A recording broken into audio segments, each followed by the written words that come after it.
Bismillah. Assalamualaikum warahmatullahi wabarakatuh. Jadi kalau kita datang kepada Allah itu nggak mungkin hasilnya sama dengan kita yang ngandelin cara-cara dunia. Tentu saja saudara akan lebih hebat lagi kalau saudara punya proyek, punya ilmu, punya duit, dia punya Allah. Ya nggak ada yang ngalahin saudara dah, kecuali takdir. Kalau lawannya udah takdir bos, lawannya udah qadha, ente nggak bisa bergerak, nggak bisa bergerak. Tapi insya Allah lah, Allah maha bijaksana, maha segala-galanya, insya Allah. Insya Allah. Seperti contoh yang tadi saya ceritakan di MNC itu, ini bukan contoh yang saya mengada-ngada, ini contoh asli sehari-hari saudara ini. Dan ini adalah cerita saya pribadi gitu.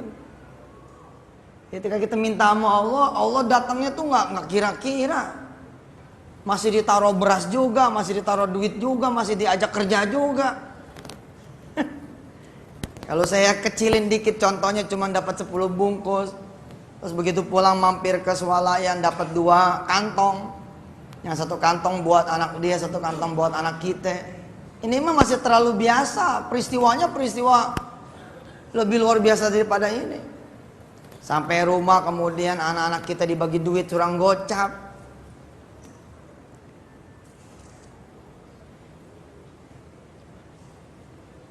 Jadi kita mesti punya keyakinan. Di kuliah tauhid ya. Di kuliah tauhid di wisatahati.com itu tanggal 27 besok ini kita buka kembali hari Senin kalau tidak salah itu. Di Muqaddimah kuliah tauhid saya mengajak saudara-saudara semua yang belajar tauhid memakai ilmu saudara. Jadi ada orang yang tahu, ada orang yang yakin. Ya. Saya ulangi ya, ada orang yang tahu, ada orang yang yakin.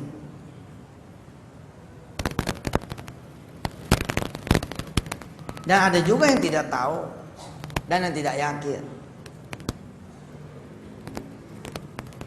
Ada lagi yang lain, dia bukan cuma tahu dan yakin, tapi dia bekerja dengan apa yang dia ketahui dan dia yakini. Nah, kebanyakan di antara saudara-saudara, termasuk saya, barangkali adalah mungkin saudara orang yang tahu dan saudara ada orang yang yakin, tapi saudara tidak bekerja. Saya juga begitu, tidak bekerja dengan apa yang saya ketahui dan saya yakini. Kalau saya tidak berikan contoh mungkin agak ngambang kalimatnya. Saya kasih contoh. Saudara pengen beli motor. Oke. Punya duit 12 juta.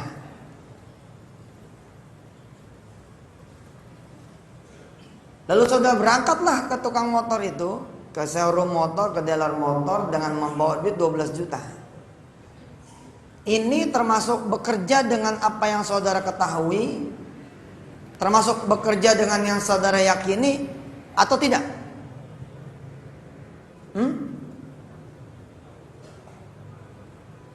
Saya ulangi, saya perhatikan.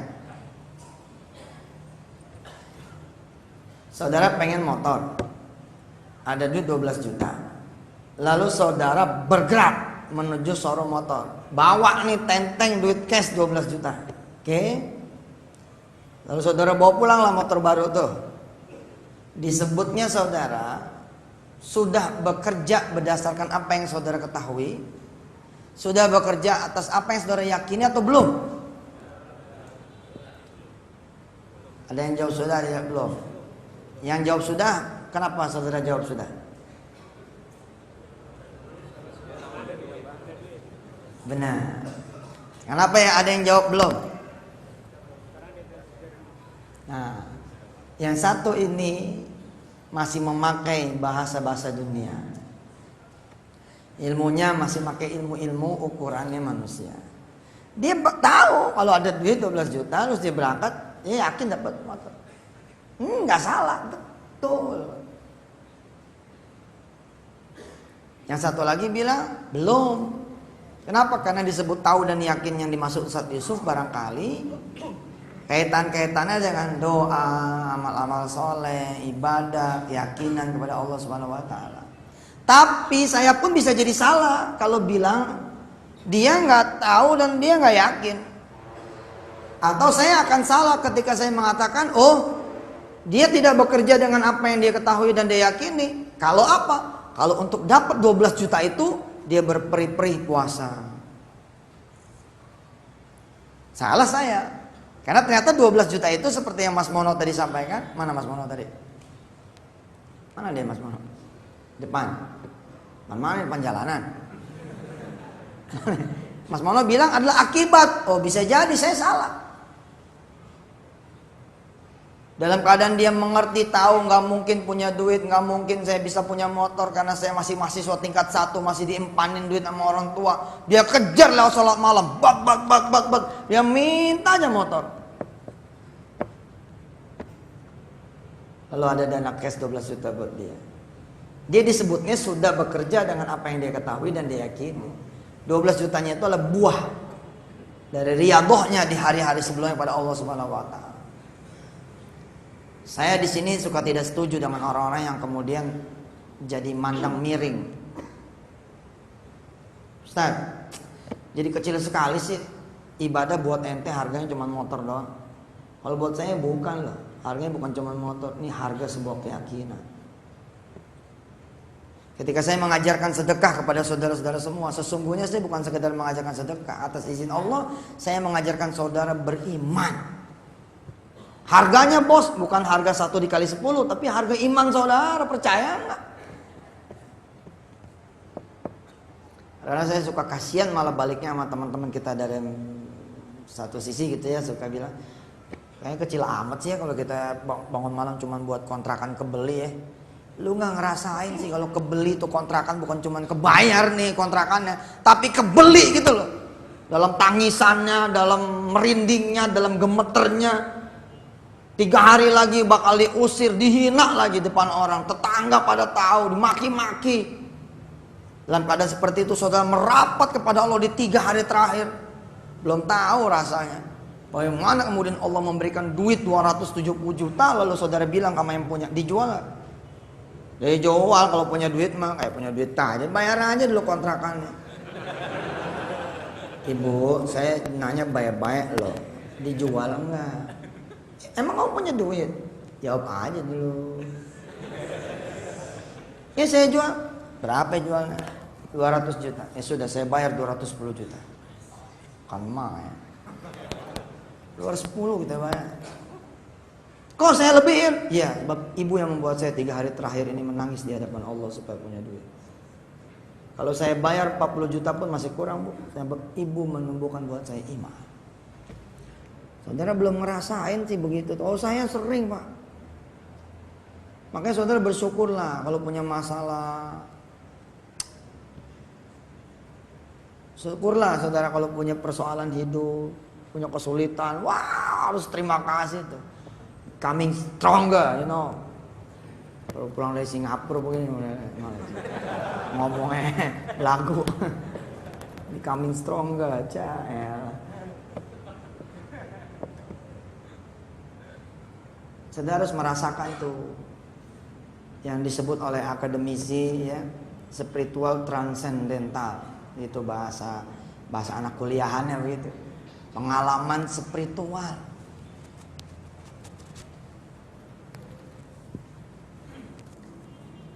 Kita nanya sama anak kita, besok kita mau liburan kemana? Ini janji doang apa nih? Nih janji doang. Ih papa nanya mau pergi kemana?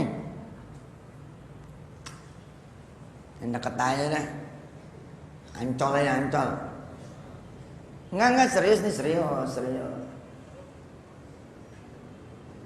Terus istri kita sambil nyembuhin teh, istri kita ngomong ke anak-anak, papa tuh nanya serius kak, jawab yang benar. Tapi kan papa selamanya bohong. Iya juga, terus kok bohong. Enggak, sekarang mah benar, bapakmu udah kenal sama Allah. Ya udah Pak, akan minta ke Hong Kong aja dah. Ya sudah. Gimana kalau papa lebihin? Hong Kong iya, Singapura iya. Terus liburan umroh Ramadan iya. Emang papa ada duit? Duit sih nggak ada. Terus buat apa janjiin? Kalau orang kak punya duit dia beli tiket, punya duit di booking hotel, punya duit di daftar travel, biasa kata Ustadz Yusuf. Begitulah pengajian Al Azhar tanggal 24 Juni. Catat, ajarin malah itu. Tapi kata Ustadz Yusuf dalam keadaan nggak punya duit, oke, kita datang kepada Allah, ya Allah, saya pengen banget umroh Ramadan. Kalau Allah mengabulkan cuma umroh Ramadan, masih belum Allah pak. Allah ngabulin lebih. Percaya sama saya. Allah bakal ngabulin lebih. Dapat teman sekamar lah yang alhamdulillah rese. Lalu dengan kereseannya itu saudara tambah bersabar, tambah lagi pahalanya dari Allah Subhanahu wa taala. Hingga kemudian di Madinah doang dapat teman yang rese. Begitu Mekah, di Mekah udah berkawan dengan kawan yang hadiah dari Allah Subhanahu wa taala. Ternyata begitu pulang, temannya beli ini dibeliin, temannya beli itu dibeliin. Jajal ilmu keyakinan. Hari ini nih kalau saya nginjek gas sampai pol, kadang-kadang suka enak nggak enak sih. Baru semalam saya kalau nyebut nangis tuh bener nangis gitu ya depan istri saya bilang, kadang-kadang papa tuh suka nggak enak kita sama jemaah. Turun dari bandara ada orang yang begini modelnya, Bandung gitu. Kebayangkan penghasilannya berapa? Bandung begitu yang ditegur satu nih Ustadz Yusuf. Ustadz Yusuf baru belum kan dia nggak ngeliat muka kan. Bandung, tiga orang aja jalan. Paham siapa ini orang ini? Paham? Dia calo travel, taksi yang menuju ke Bandung. Dia bilang 3 aja jalan. Tiba-tiba turun nih kita ini.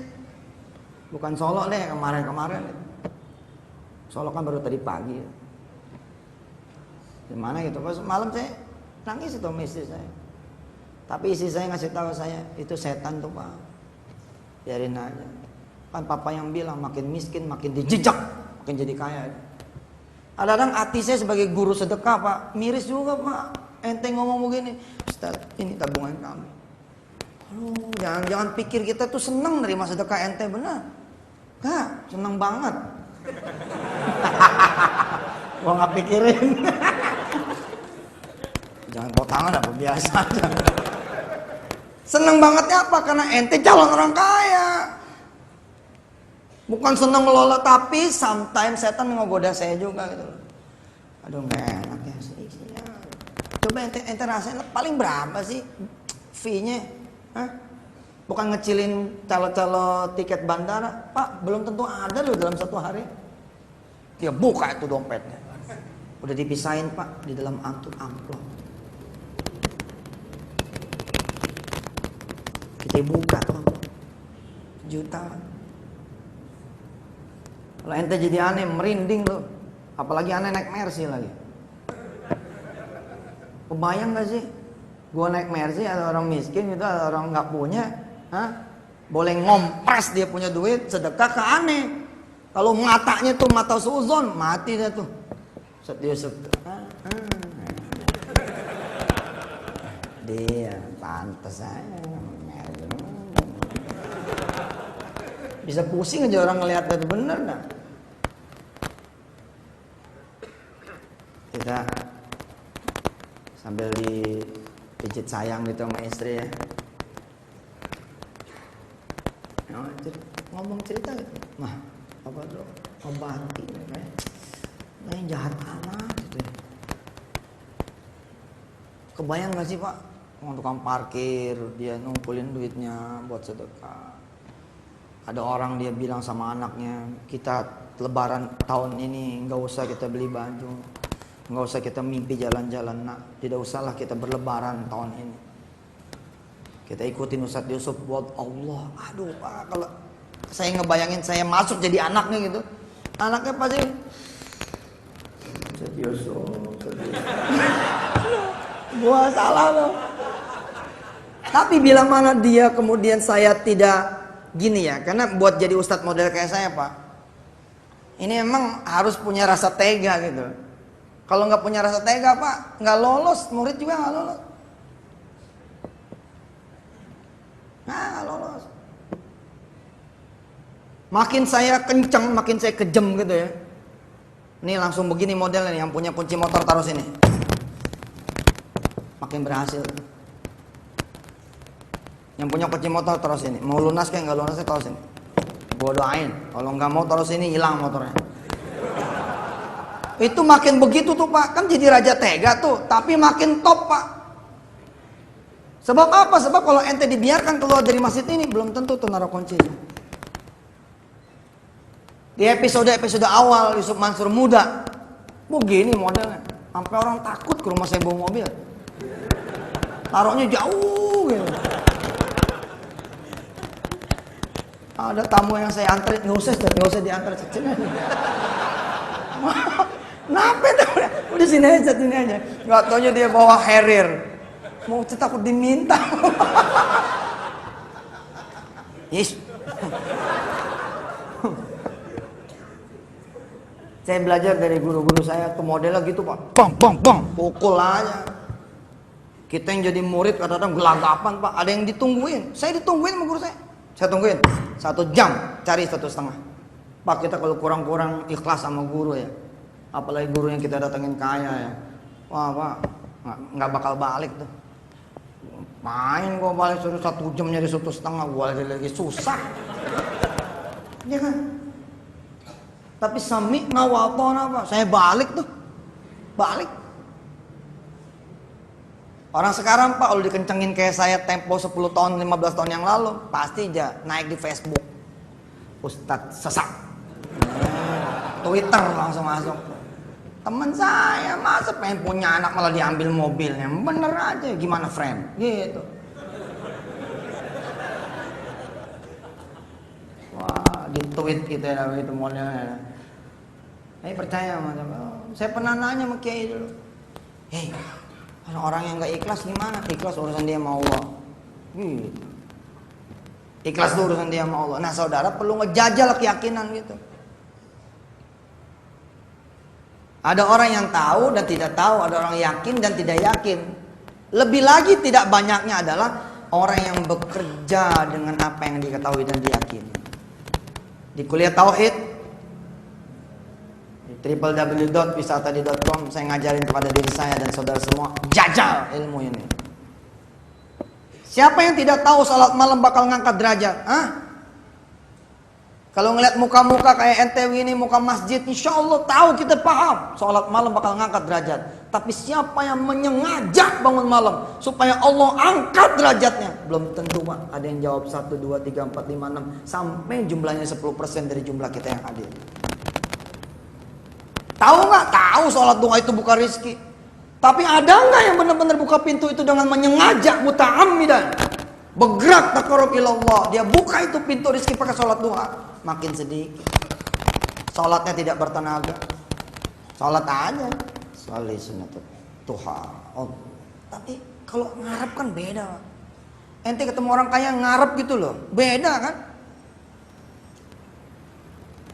Di sini saya mengkritisi diri saya dan teman-teman. Kenapa kemudian ketika berharap sama Allah jadi something wrong gitu? Harusnya kan nggak begitu. Dia tahu kok, dia tahu. Atas izin Allah Subhanahu wa taala dia tahu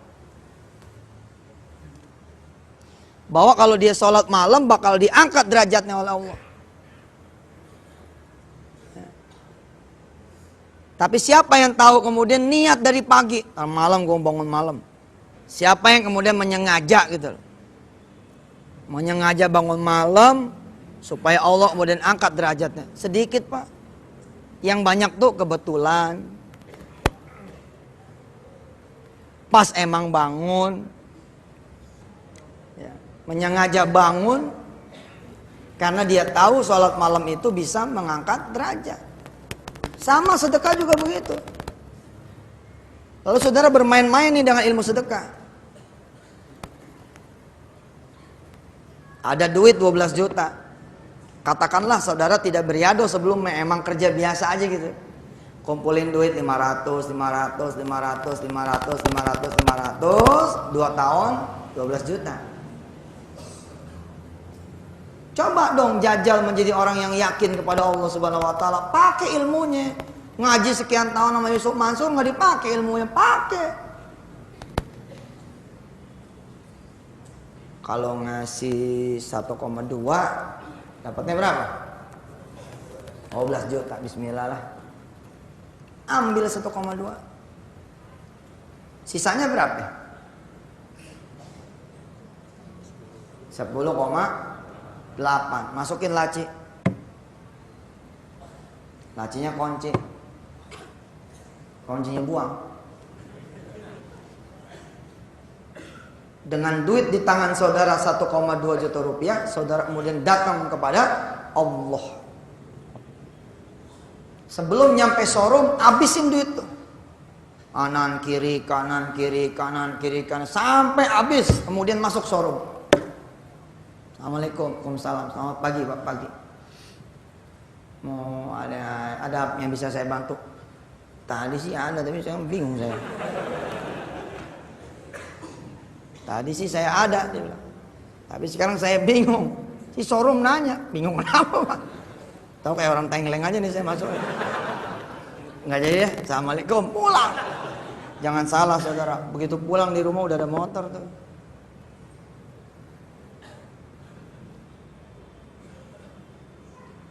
Persoalannya yakin tidak? Masa kalah sama yang nggak punya Allah? If you believe you can do it, you can do it. If you believe you will have your motor, you will have your motor. Gitu kan? If you believe in the next 6 months you will have your new car, in the next 6 months the car will be yours. Itu kata orang yang gak punya Allah, Wah. Kenapa jadi kita malah gak yakin? Pakai ilmunya, pakai. Sehingga saudara malah punya duit 10,8. Kan jadi merdeka tuh. Bisa begini, bisa begitu, bisa begini, bisa begitu.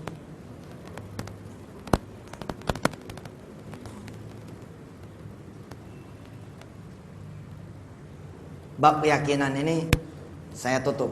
Saya pengen sedikit lah ngomong tentang Indonesia berjamaah. Intinya adalah babnya yang tadi maghrib sampai sekarang adalah kita bicara tentang ilmu yakin. Dan saudara, ilmu ini harus saudara jajah. Kalau saudara nggak jajah, nggak jadi ainul yakin, tidak akan jadi hakul yakin. Saudara yang punya sesuatu berkesempatan buat ngejajah, jajah. Bahkan yang saudara tidak punya apapun, saudara berkesempatan juga jajah, jajah. Sampai rumah pikirin tuh, gimana. Ada duit nih buat kuliah nih. Bismillah lah. Kalau saya bayarin cuma sampai 1 semester. Bismillah lah. Saya mau lewatin ini supaya bisa kuliah sampai semester akhir. Jajah saudara. Sampai nanti saudara akan bicara dengan lantang gagah menjadi orang-orang yang muwahhidin. Orang yang mengesahkan Allah Subhanahu wa taala. Dan saudara akan bisa mengajar seperti saya mengajar. Batang lo gitu. Ngajarnya jadi beda, udah melakukan. Di sono lo nasi gorengnya, bah. Ente udah pernah, aneh sih kata orang. Gila. Orang sekarang begitu. Ngajarin sholat malam, dia nggak sholat malam. Ngajarin duha, dia nggak duha. Coba Pak, jadi orang yang yakin. Apalagi mau ngadepin bulan puasa, ini top bener nih. Ngadepin bulan puasa, ngadepin Ramadan, ngadepin Idul Fitri. Wah, orang-orang berlomba-lomba ngumpulin duit, coba jajah saudara buang duit. Kan buat karyawan khususnya lagi siap-siap nih, makin kenceng nih ngumpulin duitnya supaya bisa pulang kampung kan. Tes. Dengan kondisi terburuk adalah saudara tidak bisa pulang kampung. Tabungan yang udah ada jangan malah ditambah, langsung aja besok pagi dinolin. Beng, udah. Kasih aja udah orang lain. Terus kasih. Dapat duit gibeng terus, bapak terus buang. Sampai dapat gaji THR namanya ya. Dapat THR pun dihilangin terus. Yang lain pada pulang kampung, saudara nggak pulang. Udah nih mas, iya. Assalamualaikum, waalaikumsalam. Sepi komplek kita doang di mes, nggak ada yang lain. Saudara-saudara dan mati Allah, dalam keadaan nggak punya siapa-siapa. Datang owner nih ngecek pabrik, kocek sampai ke mes nih si karyawan. Loh, tak pulang. Enggak bos. Kenapa? Ya jangan, ingat bab itu bab kita sama kenapa? Ya nggak apa-apa, gitu aja udah. Oh, iya. Si bos nebak-nebak sendiri.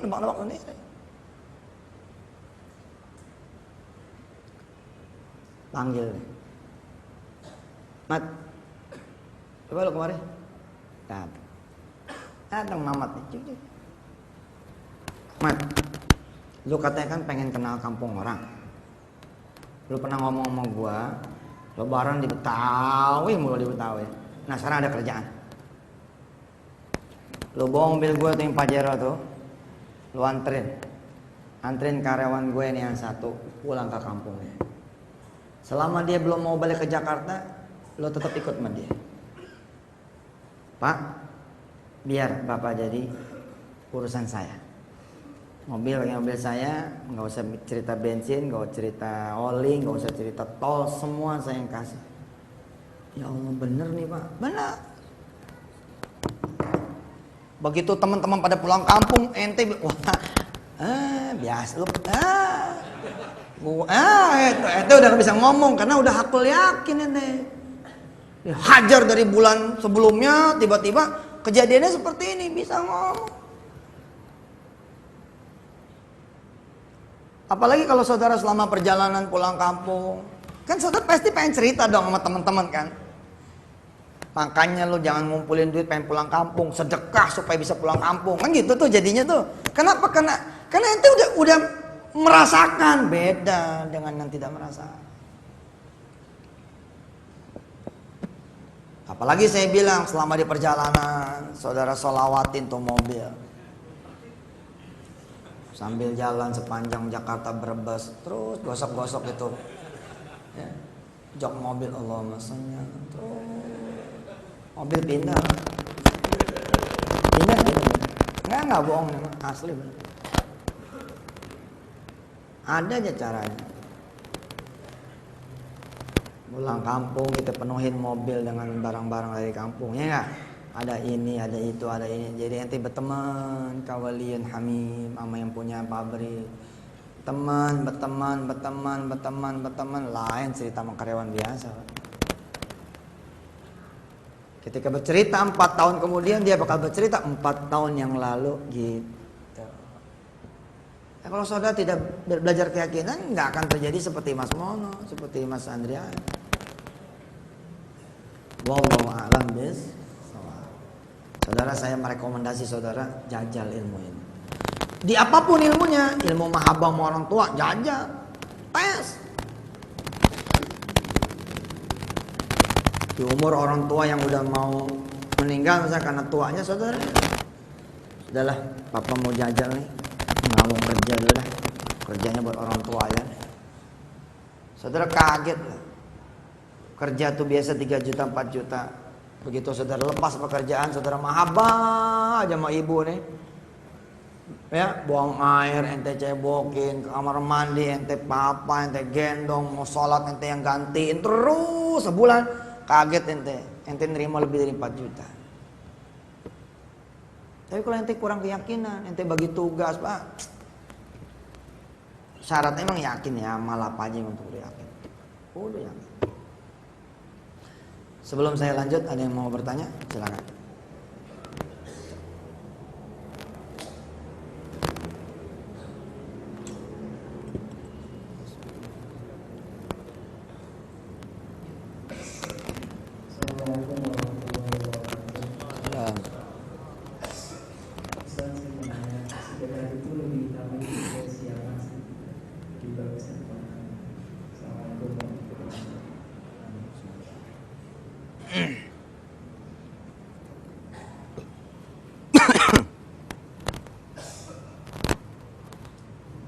Assalamualaikum warahmatullahi wabarakatuh. Salam.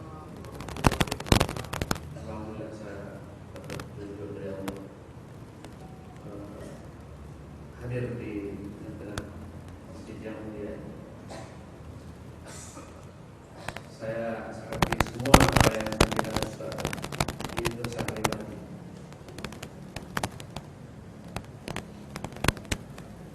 Ya, jadi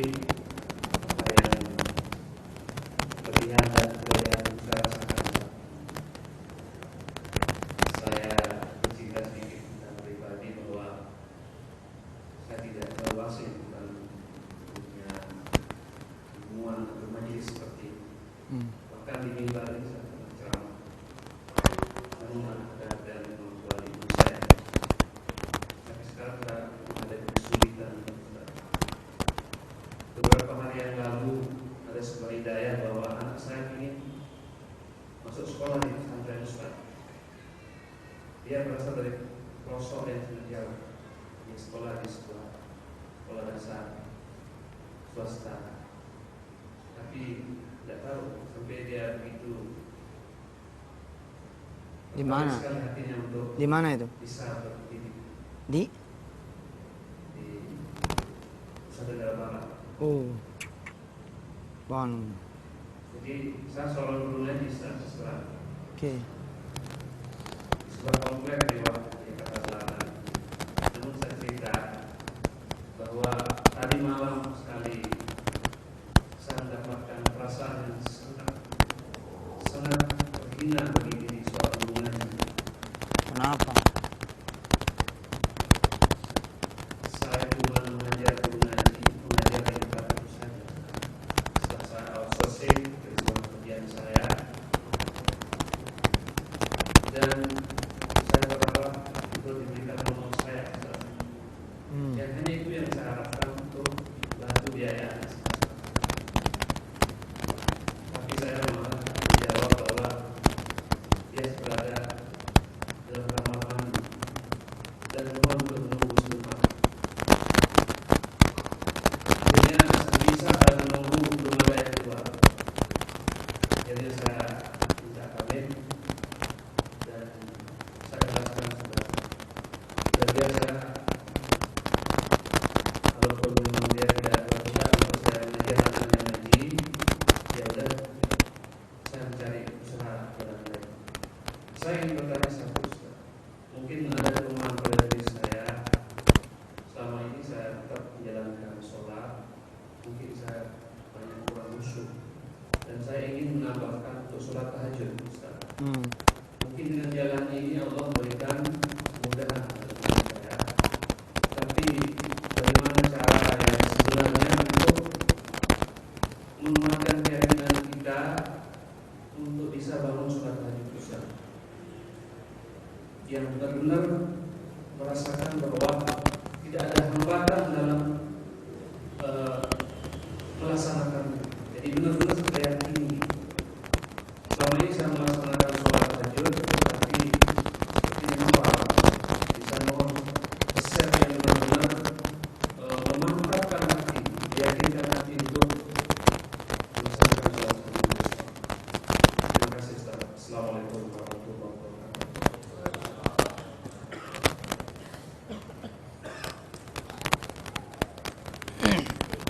Ya memang kadang-kadang yang memunculkan daya ungkit itu emang kejadian-kejadian yang seperti Ustadz alamin gitu. Jadi kalau Ustadz nggak buru-buru menganggap itu adalah tanda-tanda dari Allah, Ustadz telat lagi. Jadi harusnya tuh pada saat merasa terhina begitu, cepat di depan jalan pun langsung aja ngangkat tangan ke langit. Jadi kadang-kadang kita telat gitu. Jadi makanya sebenarnya kan kenapa sih kita mesti bersyukur ketika dapat masalah? Karena pada saat kita dapat masalah itu kita memanggil Allah gitu. Dan kadang-kadang menjadi masalah justru ketika saudara datang ke si fulan dapat jadi masalah. Mendingan nggak dapat. Lalu merasa pintu semua tertutup, saudara nangis, nggak ada yang bisa bantu lagi kecuali Engkau ya Allah. Nyampe dia. Kadang-kadang saya suka sengaja. Ustadz Sani ini paling sering protes sama saya. Apa sih? Bukan kenapa-kenapa, udah diem aja. Gue yang Ustadz. Biarin aja. Ya mata batin seseorang kan beda, bukan berarti kita kepengen merasa dia beda, enggak. Kita tahu insya Allah atas izin Allah, la ilaha illallah muhammadur la haula, enggak ada yang memberitahu kecuali Allah. Tapi ada orang-orang yang datang dengan bangga dan sombongnya kalau bisa menghadirkan Yusuf Mansur. Ada yang datang dengan perlunya sekali supaya orang kampung bisa dapat pencerahan, ada. Ada yang merasa perlu kemudian mendatangkan Yusuf Mansur untuk membuat lembaganya begini dan begitu. Itu berasa mah aneh. Pada saat itu kemudian kita pengen sesuatu ini ada gitu, dadak udah. Tapi emang menurut kacamata kanan kiri jadi masalah. Ya biar aja.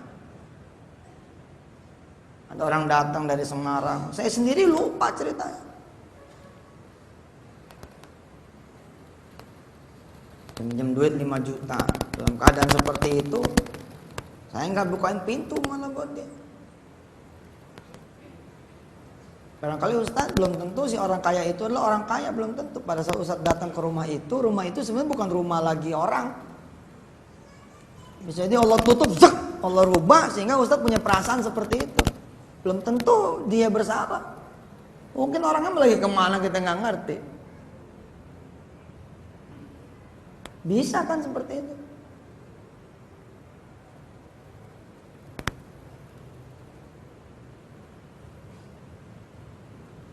Datang minjem duit 5 juta. Saya jauh-jauh dari Semarang. Kalau saya nggak dapat, saya nggak akan pulang.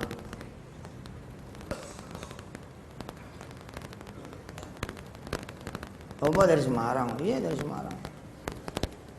Nggak ada jalan lain kecuali ke Ustadz. Saya sebagai guru sedekah kan menurut saudara harus ngasih kan? Enggak, harus ngusir. Jadi saya usir. Kalau kacamata kanan kiri ini jadi masalah nih.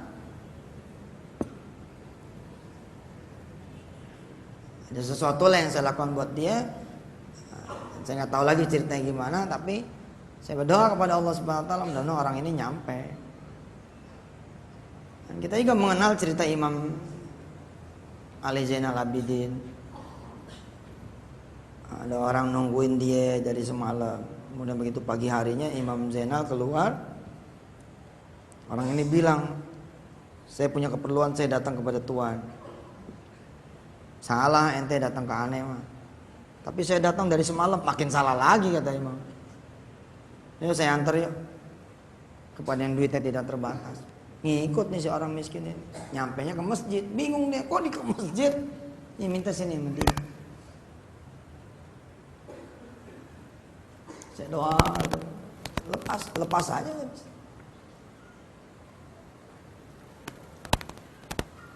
2 tahun kemudian di Grand Zamzam Hotel, Grand Zamzam Tower, begitu turun dari eskalator gitu, ada yang nepok dari belakang. Ustadz. Assalamualaikum. Waalaikumsalam Ustadz. Aneh minta maaf ya. Sekaligus mau ngucapin terima kasih. Maaf buat apa? Terima kasih buat apa? Sambil turun nih. Maaf saya sudah menghujat Ustadz. Dan terima kasih Ustadz udah ngusir saya. Ngusir ente apa? Cerita. Terus dia bilang dia mampir ke masjid terdekat pesantren, kemudian dia bilang menggelegar suaranya ke langit gitu. Saya sudah datang ke tempat orang yang saya pikir dialah orang yang terakhir yang bisa bantu saya. Ternyata dia menutup pintunya. Rob, cuman engkau yang bisa membantu. Nyampe, dia nyampe tuh udah. Makanya dalam definisi problem sebenarnya kan Anda menyungkurkan diri duluan, baru toh. Udah ada tanda-tanda 1, 2, jangan terus-terusan. Lalu Anda maaf, saya mau pantang menyerah. Enggak gitu bos, namanya blow on. Udah ada tanda-tanda not work, nggak berhasil, lu lihat dong subuhnya gimana, lohornya gimana. Bukan berarti enggak, ini pengusaha sejati, nggak begitu kali. Biasa aja lah. Iya, lihat dong, udah ada 1, 2, 3, oke, balik ke Allah. Mundur dulu sebentar, sholat 2 rakaat. Kenapa nih? Udah ketiga kali masih ketipu juga. Kalau sampai yang keempat nih ketipu lagi nih Allah, udah dah. Saya nggak mau sholat lagi deh. Biasanya Allah hajar sekalian tuh Pak, berangkat lagi, bang ketipu lagi.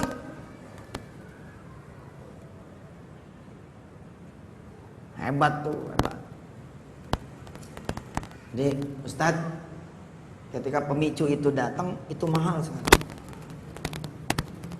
Ketika Anda dihina, difitnah, dizolimin, sebenarnya itu pengungkit yang hebat.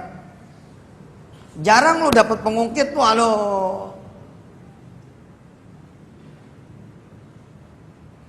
Coba ya, saya waktu itu ya udah dapat beasiswa. Waktu kelas 2 SMA, saya dapat beasiswa gitu. Ke Untar, Tun Abdul Razak Malaysia. Kelas 2 nih, kelas 2 Alia. Begitu kelas 3 Alia, insya Allah atas izin Allah PMDK UI. Nih Ustadz nih lumayan nih. Terus dapat kita insya Allah atas izin Allah beasiswa ke Al Azhar Kairo Mesir. Tahu saudara? Berantakan itu. Sebabnya sepele. Almarhum Mustafa Zain, saya punya kepala sekolah, itu lupa naruh berkasnya di mana. Hari H pengen diurusin itu semua, peluang-peluang beasiswa yang sudah di tangan, lupa. Lalu hari berikutnya keburu sibuk sama yang lain, lupa lah kemudian masukin itu surat-surat ke pos-posnya masing-masing. Saya 3 tahun Pak menjadi anak baik. Menjadi anak baik 3 tahun di sekolahan tuh. Tapi hari itu Pak, meledak saya punya marah itu. Tapi alhamdulillah saya dulu memahami, oke, ini saat yang benar nih. Ini saat yang benar nih buat kemudian berdoa pada Allah. Udah kayaknya udah mau ngebanting pintu, udah mau maki-maki si kepala sekolah. Tapi itu pengungkit yang hebat. Lalu saya tuker, saya bilang, kalau memang takdirnya. Nah, ngomong itu kan sambil begeter nih mulut nih. Wah, saudara tuh yang begitu-gitu tuh jarang tuh. Nah, yang jarang itu anugerah dari Allah. Karena saudara akan berterima kasih nanti sama mereka-mereka itu. Makasih ya dulu udah ngatain gue gendut. Tapi gak ngaruh tuh. Tetep aja gue gendut. Kan ada tuh di buku motivasi kan. Pacarnya kemudian menghina dia gitu kan. Terus meninggalkan dia. Lalu udah janji bakalan pergi ke pesta. Dia tidak menduga perempuan tercantik di sekolahnya bakal membawa dia ke pesta. Sampai di tempat pesta malah dipermalukan. Lalu si perempuan ini mengatakan kepada seluruh orang-orang yang ada di pesta, mana mau sama babi gendut begini modelnya. Itu saya baca di buku, bukan saya ngomong. Orang ini keluar, Pak Umar, keluar. Dia menangis, terus dia bilang sama Tuhan dia ini, saya bersumpah kalau saya nggak bakal kurus, nggak bakal saya balik lagi ke sini. Dan takdir mengatakan dia menjadi mewakili Amerika di kejuaraan atletik pada tahun 1970 berapa gitu. Kalau kemudian sekian puluh tahun kemudian ketemu lagi masih perempuan ini dalam keadaan sudah jadi baby bomber. Dalam keadaan dia mestinya bisa mencaci maki balik, kemudian bisa menghina balik. Dia sudah atletis, badannya udah juara ini juara itu, udah menjadi komentator TV, sport, olahraga. Tapi apa dia bilang? Makasih ya. Penghinaan saudari itu adalah berkah buat saya. Nah, siapa yang lebih hebat lagi saudara harus terima kasih? Allah. Pada saat hilang mobil, dang hilang, itu saat terbaik. Ya Allah, sampai sudah ujian ini pada makasih. Makasih engkau bikin saya hilang mobil. Kalau tidak mungkin hati saya di mobil, pikiran saya di mobil dan seterusnya. Ya Allah ya Rahman ya Rahim. Memang mobil itu harus pergi membawa dosa-dosa saya, anak-anak saya yang barangkali bermaksiat, dia bawa sekalian, nggak usah engkau pulangin. Oh cakep tuh, cakep. 6 bulan kemudian udah kenangan doang. Dulu mobil aneh, ya gitu deh. Tapi gara-gara hilang, alhamdulillah Allah ganti dengan lebih bagus lagi.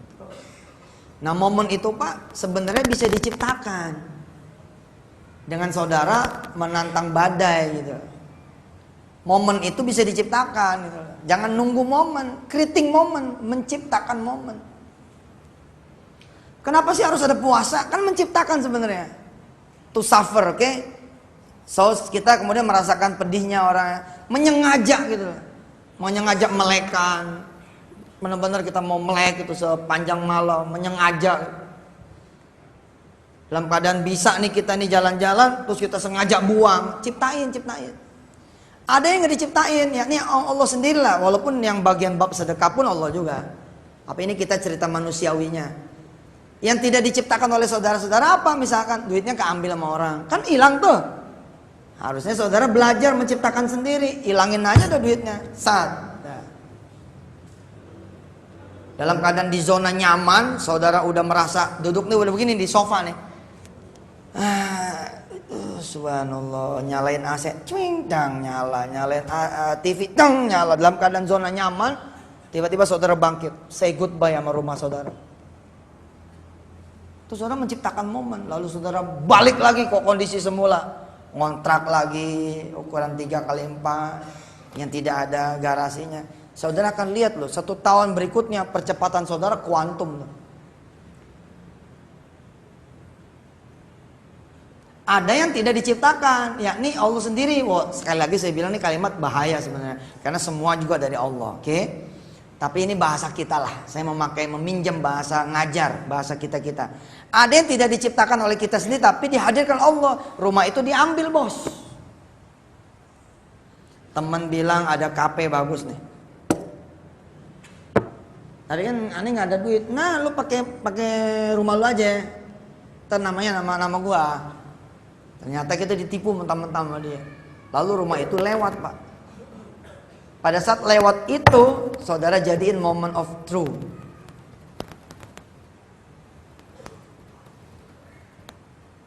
Istilahnya, it's the time. Nah, gitu. Tinggal sujud, saudara dapat lebih itu.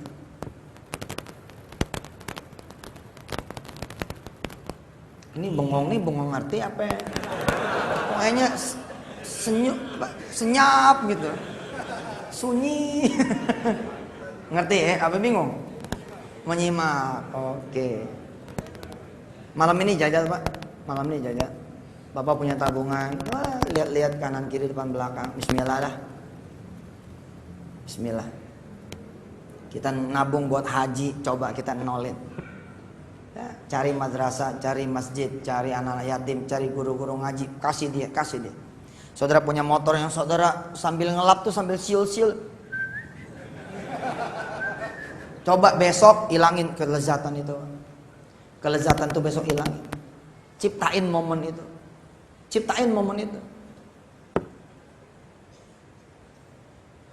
Saya pernah punya cerita sederhana tentang cerita kapten bola. Kalau di kampung kan, kalau jadi kapten tuh sepatunya yang paling hebat apa segala macam. Suatu saat si kapten ini, bolanya ini, sepatunya dilewatin dia. Nyeker. Di mana kemudian terjadi peristiwa, ya buat kita sih bukan peristiwa hebat, tapi buat dia peristiwa hebat. Ya, nih dia nggak jadi kapten lagi gara-gara nggak punya sepatu. Kisah ini udah disadur dalam mesin emat menjadi satu kisah yang apik sekali di sinetron waktu zaman Mahakasih itu. Yang kemudian dia menjadi punya sasana olahraga, dia punya lapangan olahraga, dia bisa memfasilitasi. Itu cerita si Fulan yang saya ceritakan ini, kelezatannya dibuang. Saudara punya duit buat nikah, cuma bermain-main nih. Ada yang saudara dihadirkan oleh Allah, nikahnya bubrak gitu loh. Dikasih ke wedding organizer, ternyata wedding organizernya palsu Pak. Tunai lagi, 165 juta tunai, bang dikasih. Habis itu ente didadain. Ini kan namanya dihadirkan oleh Allah. Coba jajal ente sendiri yang menghadirkan. Biaya buat persiapan nikah, bismillah. Padahal tinggal 3 minggu nih, tinggal 4 minggu, bismillah. Bismillah. Lewat tuh biaya, ente sedekahin aja buat yang nikah. Ente cari ke pelosok-pelosok kampung, ente tungguin KUA. Begitu ada orang yang turun dari mobil kijangnya, saudara lewatin. Begitu turun dari angkot, saudara, nih yang saya tanggung. Tanggung, tanggung lagi, tanggung lagi, Makin top, makin dramatis kalau saudara akhirnya nggak jadi nikah. Oh makin hebat tuh, bener tuh, makin hebat. Makin derita kan udah makin digurinda tuh kan makin tajam bos. Udah makin dipers itu kan makin sisa-sisa terakhirnya itu luar biasa itu. Saudara kan pengennya Hollywood terus ya kan. 3 bulan gak bayar motor, terus punya duit 200.000, saudara sedekah, besok pagi dapat duit buat bayar motor. Maunya kan gitu kan. Pengennya yang begitu-gitu tuh, nggak siap yang lebih menderita lagi, padahal lebih menderita lebih top. Punya duit ya, tidak punya duit 3 bulan, akhirnya motor nggak bayar 3 bulan. Tanggal 24 pagi, tadi ini pagi, Jumat pagi dapat duit 600, cukup kan buat bayar 1 bulan? Ngeganjel nih, cukup nih, supaya motor nggak disita, cukup nggak? Cukup. Belum sempat itu duit kebayar, ente ngaji nih Al-Azhar. Duit pindah tangan. Alhamdulillah, boro-boro sedekah dibayar, malah motor disita. Ini keadaan yang paling hebat kalau buat saya. Mantep nih. Allah lagi bercanda sama ente. Ente sabarin. Apalagi kalau ente digoblok-goblokin sama bini lagi. Kita pas pulang bini udah khawatir aja, ngelihat kita pulang gitu ya, khawatir aja. Nggak ikut pengajian Ustaz Mansur kan? Ikut. Kenapa emang?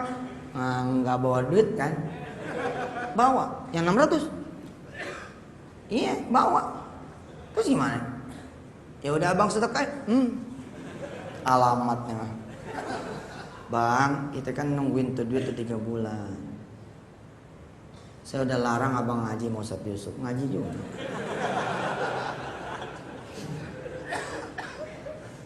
Akhirnya saya kan balas sama abang kan, abang kalau mau ngaji deh, jangan lupa bayarin tuh duit ke leasing.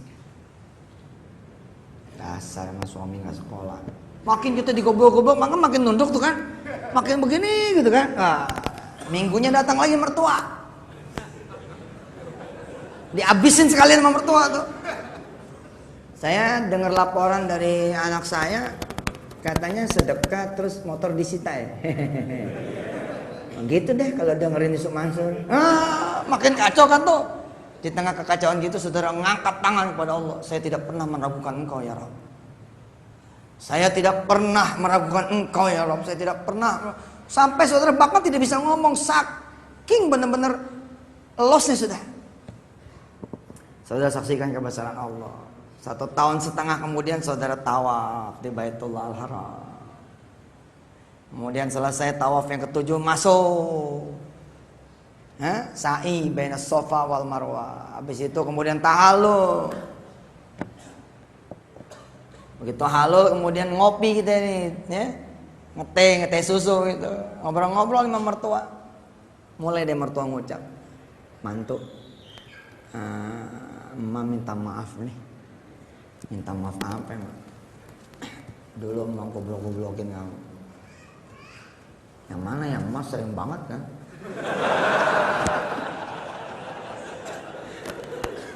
Itu dulu Waktu kamu tuh punya duit 1 bulan buat motor, harusnya bisa selamat motor, tapi malah emak tuh kecewa. Kemudian emak bilang kamu tuh mantu bodoh. Ya nggak apa-apa, alhamdulillah. Sebab itu kan kita ada di sini. Terus istri kita juga minta maaf. Wah Pak, tapi keadaan begitu Pak nggak jadi deh. Kalau 1,5 sebelumnya, saudara nggak begitu. Pegangin, Sok Mansur mau ceramah dikali 1000 juga kagak. Ini buat motor, sorry. Ngajinya sini ngaji kuping doang, bukan ngaji hati. Udah nggak jadi saudara, nggak jadi. Malah akibatnya apa? Saudara tiap bulan pusing terus. Tes, malam ini pulang tes. Punya ilmu tahajud tes, punya ilmu duha tes. Di dalam ilmu sufi dan sekarang pun berlaku gitu. Tapi buat saya nggak begitu. Pernah nggak saudara punya cerita begini? Ini kemarin nih waktu datang yang Dato Hasan dari Malaysia. Ada cerita dari satu raja di sana. Jadi ketika dia buka internet mau sumbang sana sumbang sini, anaknya lihat. Kemudian anaknya dikatakan sama si raja, kamu mau nggak ikut sedekah? Lalu kemudian kata si anak, ya sudah ikut.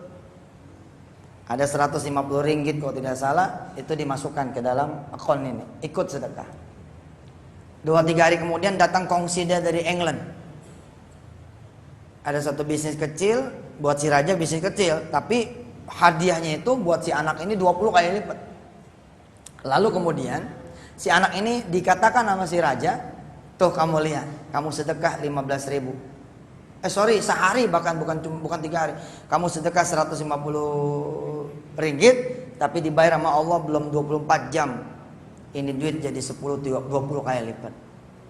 Terus kata si anak ini begini, kalau gitu saya sedekah lagi. Si raja bilang, kalau yang ini nggak bakal berhasil. Nah kalau buat saya lain.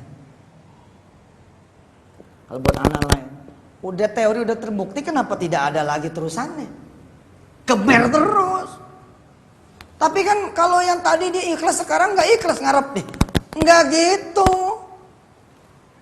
Metode udah berhasil, kenapa ente tidak ngulangin lagi? Ikhlas urusan tema Allah. Kalau aneh beda, emang dari dulu kan kita udah beda. Nabrak terus nih ilmu sedekah nih, ya kan? Ngabrak terus. Ya, ente jangan yang begini, jangan. Udah, ente berarti udah ngarep dunia. Enggak, ngarepnya sama Allah tetap.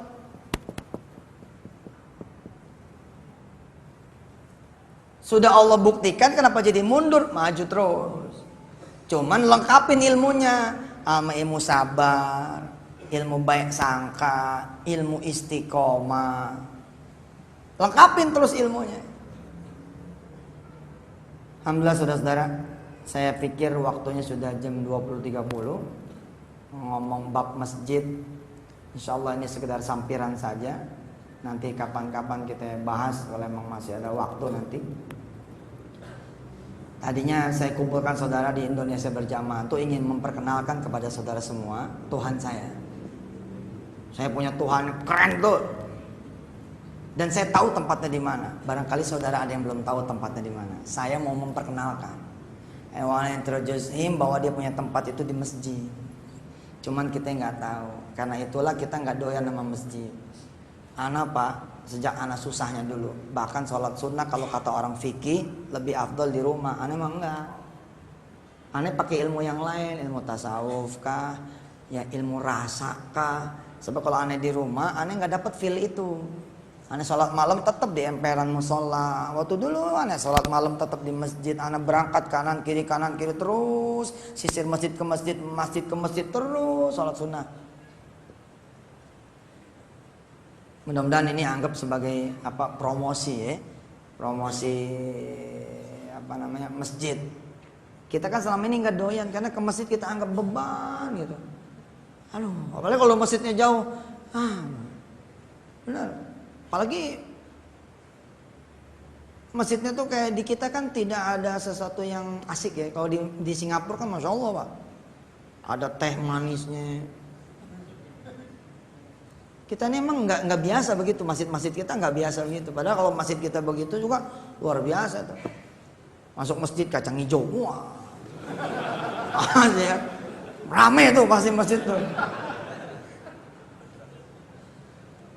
Siapa yang pernah jual motor?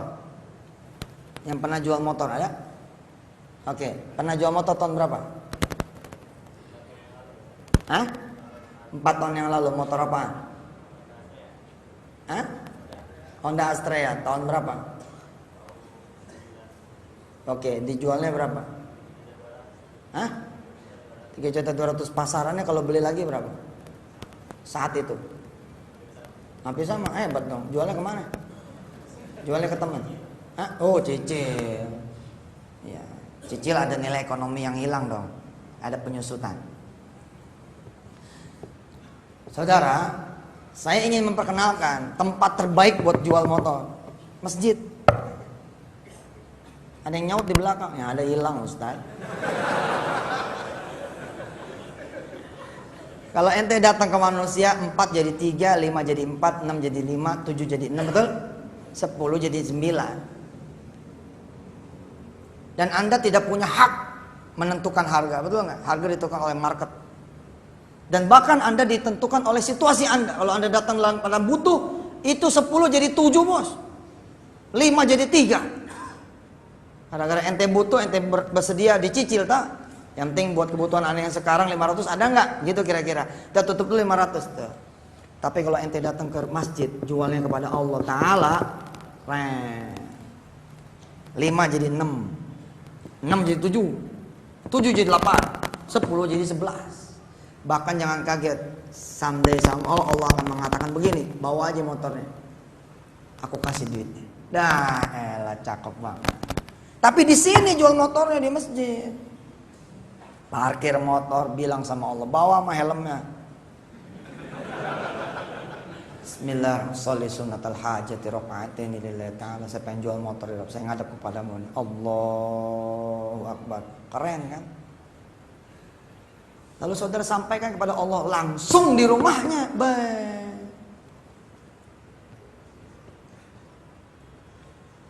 Saya mengenali sedikit saja dan itu sudah mempesona, sudah membuat saya pengennya ke masjid, ada apa-apa pengen ke masjid.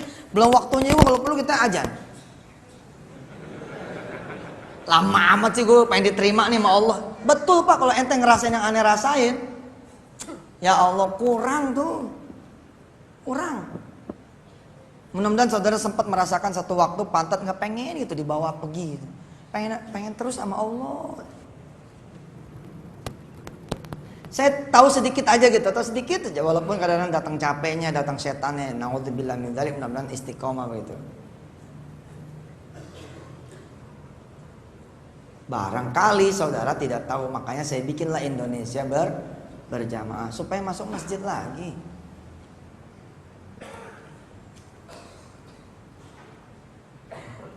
Jual mobil yang terbaik di mana? Masjid. Bilang sama Allah, ya Allah, saya pengen jual mobil.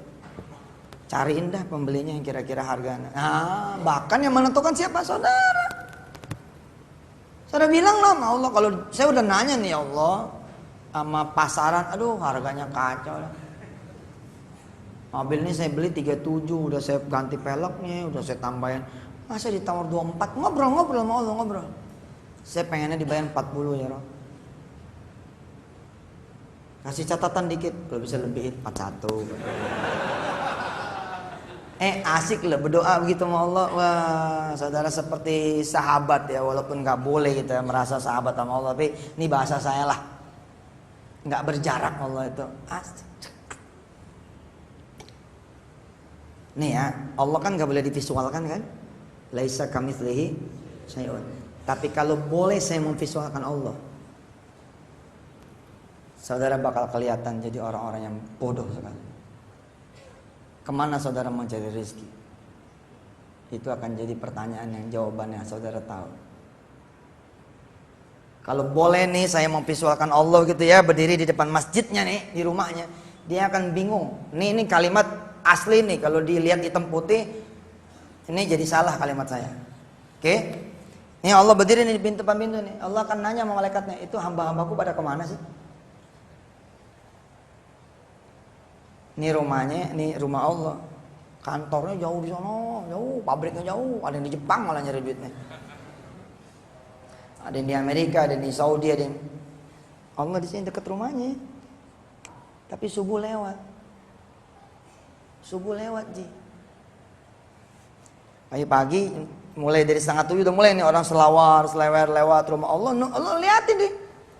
Andai saya bilang kita tidak boleh, tapi mencairkan suasana supaya ente belajar. Anggap aja Allah berdiri di depan pintu dia nih. Allah berdiri di depan rumahnya begitu. Lalu Allah bertanya sama malaikat-malaikat yang mengiringi dia. Kan selalu begitu kan? Innallaha wa malaika tahu. Allah nanya, si fulan mau ngapain tuh? Mau nyari rezeki ya Rabb. Di mana dia nyari duitnya? Di Koja. Tidakkah dia tahu aku yang punya rezeki ini di sini? Tuh saudara tuh. Tidakkah dia tahu aku yang punya rezeki itu di sini? Kenapa dia mengenali rizkiku tapi tidak mengenali aku? Anak-anak muda yang pada pengen kerjaan, lalu dia mencari pekerjaan. Allah bertanya juga sama mereka semua. Tidakkah mereka tahu? Andai mereka mengaturkan permohonan pekerjaan kepadaku langsung di rumahku, pekerjaan itu yang akan aku suruh nyamperin dia. Tapi yang terjadi apa? Kita nyari. Allah bingung lihat. Astagfirullah lah, tapi saya tidak ketemu nih kalimat lain buat ngajar. Kecuali pakai bahasa saya begini. Mudah-mudahan Allah memaklumi saya. Allah kan keder nih ngeliat ente pada nih. Gimana sih? Aku yang punya pekerjaan, semua pekerjaan. Aku yang punya orang-orang yang mempekerjakan orang lain yang bekerja. Dan semua orang yang bekerja. Akulah pemilik orang-orang kaya. Dan semua orang kaya itu dengan kekayaannya aku yang punya. Nggak kenal. Coba Ji, kalau ada anak muda begini modelnya nih, begitu lulus pengen nyari kerjaan, sebelum dia nulis dia masuk ke rumah Allah, masuk masjid. Ya Allah, sebentar lagi saya mau nulis CV. Temenin ya. Allahumma sholli ala. Pulang ke rumah nyalain komputer, ketik. Allah di sampingnya tuh. Allah di sampingnya tuh, liatin gitu. Ketik CV Yusuf Gemilang. Bla. Allah bilang sama malaikatnya, kamu tahu alamat ini? Tahu ya Rob, ini gak bakal berhasil. Ini gak bakal berhasil. Kamu kenal si fulan? Kenal. Bikin si fulan ketemu sama nih orang. Allah karim, antallah. Nih modelnya. Saya tadinya mau ngomong begini nih 1,5 jam full, tapi waktu sudah. Istri saya barusan SMS, jangan pulang malam-malam. Ya. Oke, kita sama-sama berdoa kepada Allah Subhanahu wa taala. Mudah-mudahan sedikit sentilan saya soal masjid, saudara udah mulai bisa ngembangin ya. Saudara punya anak sakit, bawa ke mau sakit rumah, Allah ngeliatin, kok nggak dibawa ke aku sih? Bawa dong ke Allah. Kira-kira kembangin terus, saudara pengen modal, kan jadi aneh saudara datang ke bank, koperasi, mertua. Tapi ada Allah yang punya segala modal, ente nggak datang, kembangin ini. Insya Allah walaupun ini cuma 5 menit terakhir bicara tentang masjid, tapi inilah inti dari Indonesia berjamaah. Saudara-saudara yang mati Allah, sampailah kita pada penghujung talim kita. Orang-orang miskin di rumah Anda menunggu Anda, masjid-masjid di rumah Anda menunggu Anda, madrasah-madrasah di sekeliling Anda menunggu Anda. Para ustadz dan ustadzah yang ngajar-ngajar di kampung, di gang-gang sempit yang tidak ada bayarannya menunggu Anda. Malam ini bekerjalah buat Tuhan Anda. Malam ini bekerjalah buat Allah Rabb Anda semua. Buktikan keyakinan yang kita pelajari pada malam hari ini. Sampaikah Anda semua dengan apa yang saudara tuju, dengan apa yang kurang, malam ini kita buktiin. Malam ini enggak cukup, besok kita buktiin, dan seterusnya sampai hatta ya'tiyakal yakin, sampai datang keyakinan itu. Mudah-mudahan kehadiran kita semua di sini menjadi berkah buat banyak orang susah di luar sana.